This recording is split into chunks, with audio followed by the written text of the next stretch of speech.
Guys, ఈ రోజు నా పాటికి నేను మామిడికాయ పచ్చడి వేసుకొని దాంతో పాటు ఆమ్లెట్ వేసుకొని అన్నం తింటా ఉంటుంటే ఇంతలో మనకు ఒక కాల్ వచ్చిందని బయటకు వెళ్ళాం. ఇంతకీ ఆ కాల్ చేసిందో తెలుసా? మన యూట్యూబ్ ఛానల్ కోసం నేను మైక్ బుక్ చేశాను. ఆ పార్సల్ డెలివరీ పర్సన్ మనకు కాల్ చేశాడు. మనం అలా రోడ్డుకి వెళ్ళామో లేదు, ఇలా వచ్చేసాడు. ఇంకా అది స్కాన్ చేసి డెలివరీ అప్డేట్ చేసి మన చేతికి అయితే ఇచ్చేసాడు. ఇంకా మన డబ్బాని తీసుకొని మనం అయితే లోపలికి వెళ్ళిపోతాం ఓపెన్ చేస్తాకి. ఇంకా మన డబ్బా చుట్టకైతే ఉంది. ఇంక ఇది ఓపెన్ చేసేదాకా మనకైతే షుగర్ అయితే ఆగదు అసలు. ఒక చాకు తీసుకొని బాక్స్ అయితే రప్ప అని కోసేసా. లాస్ట్ కి వచ్చేప్పటికి సరిగ్గా తెగట్లేదని చిరాకేసి దాన్ని అయితే చింపేశా.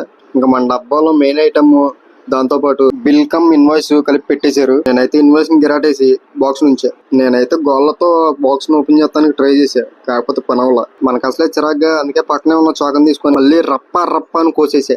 ఇంకా బాక్స్ ఓపెన్ చేయగానే పెట్రోల్ రాలని అవే మన యూజర్ మాన్యువల్, వారంటీ కార్డు, ఇంకా వాటిని కూడా పక్కకి గిరాటేసి ఇంకా బాక్స్ లో ఏమన్నాయని చూస్తే ఏ 2 ఉన్నాయి. ఇందులో ఒకటి ఏంటో తెలియదు కానీ ఒకటైతే మైక్. ఇంకా బాక్స్ లో ఏమన్నాయని చూస్తే ఒకటి సీ టైప్ కేబుల్ ఉంది అంతే. మన మొహాలకి ఏ ఎక్కువ పంపించారు. ఇంకా ఓకే బాయ్.